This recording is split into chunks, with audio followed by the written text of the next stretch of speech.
मकर संक्रांति की हार्दिक शुभकामनाएं। तो आज हम एक सर से क्वेश्चन करने जा रहे हैं। उनका नाम है श्री राम कृष्ण सर। तो चलिए क्वेश्चन पूछते हैं। चलिए, गांव घर में जो बोला जाता है कि किसका तिल बहेगा मेरा तिल बहेगा, तो वो क्यों बोला जाता है? पत्रकार महोदय का बहुत बढ़िया सवाल है। इस सवाल बिल्कुल गांव से जुड़े हुए सवाल है। इस सवाल के पीछे बहुत बड़ा तर्क है। तिल बहेगा।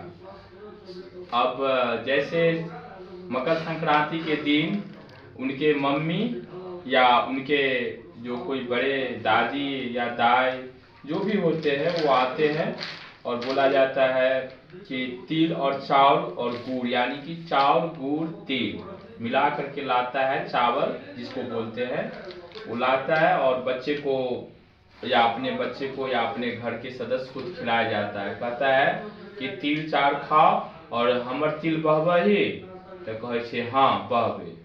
तो मैथिली में कहा जाता है। इस हमारे यहाँ हो सकता है कि हिंदी में कहीं और पूछा जाता हो कि तिल चाउर बहोगे, गुड़ तिल चाउर बहोगे, तो कहता है हाँ। इसका मतलब ये हुआ कि जिम्मेवारी देता है। जैसे माँ अपने बेटे से पूछता है कि तिल बहोगे, तो बेटा कहता है हाँ बहेंगे। इसका मतलब है कि जिम्मेवारी देता है कि तुम संकट की घड़ी में जो हमारे साथ खड़े रहोगे, क्या हमें मदद करोगे। इस तरह से बच्चे को एक जिम्मेवारी दिया जाता है और ये मकर संक्रांति के दिन ही किया जाता है। इसमें खास करके तिल का बहुत महत्व रखा है।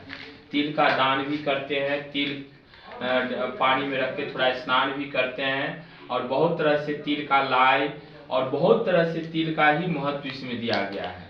अगर किसी चीज का लाई है तो उसमें तिल थोड़ा मिला दिया जाता है। इसीलिए मिला दिया जाता है कि जो खाएगा मेरा तिल बहेगा। तो तिल बहने का एक न एक तरह से रिलेटिव है, कहीं ना कहीं आपको रिलेटिव ही मिल रहा है। तिल बह ही रहा है। जैसे बेटा बाप का बह रहा है, बाप बेटा का बह रहा है। और कोई गांव समाज में है जो कोई जिम्मेवारी लेता है, जैसे हम टीचर है, किसी बच्चे को सुधार रहे, तो तिल बहना ही हुआ। ये सब हुआ कि हम तिल बह रहे हैं और इसी तरह से बहना भी चाहिए। पूरे संसार में सबका सबसे रिलेशन है। ये तिल का, यहाँ पे तिल का जो कहता है कि फलाने का तिल का, गांव घर में कहे हम तोहर तिल खाने छीजे, तोहर जे कहे से करबा कैला कहे। तिल का मतलब होता है कोई फ्री में किसी का तिल नहीं खाता है। गांव घर का एक रूल है, किसी का नमक नहीं लेगा और न किसी का फ्री में तिल लेगा। और चीज उसको पचा भी ले, लेकिन तिल का पैसा वो दे देगा। नमक का बोरी सब रोड पे ही फेंका रहता है, लेकिन कोई नमक नहीं ले जाता है, कोई नमक नहीं चुराता है। तो कहता है कि नमक और तिल किसी का नहीं खाना चाहिए फोकट में। और हम लोग एक दूसरे का नमक तिल खाते हैं, खाना पड़ता है, जिससे कि हमें समाज का जिम्मेवारी है। अब जैसे कि हमारे देश के प्रधानमंत्री जी है और पूरे देश को अच्छा कर रहे हैं, इसका मतलब है पूरे देश का तिल बह रहा है कि नहीं। यही जिम्मेवारी होता है। बच्चे का जिम्मेवारी होता है कि बच्चे को माँ बाप पढ़ने के लिए भेजता है कि नहीं। बच्चे को माँ बाप पढ़ने के लिए भेजता है। जो बच्चे अगर मन लगा के नहीं पढ़ता है तो इसका मतलब वो तिल नहीं बह रहा है, वो माँ बाप को दर्द दे रहा है, दुख हो रहा है। माँ बाप को खर्चा तो कर रहा है, लेकिन वो बच्चे पढ़ नहीं मर रहा है मन लगा करके।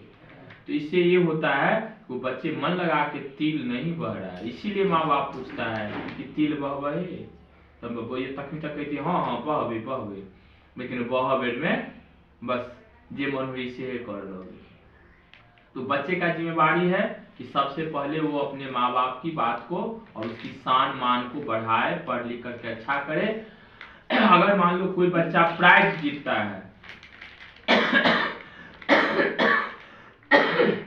कोई बच्चा प्राइज जीतता है तो सबसे ज्यादा खुशी किसको होता है? उसके माँ बाप को।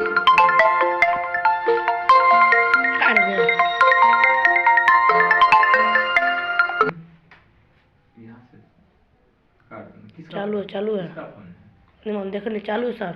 हाँ, यहाँ से स्टॉप करो। दूसरा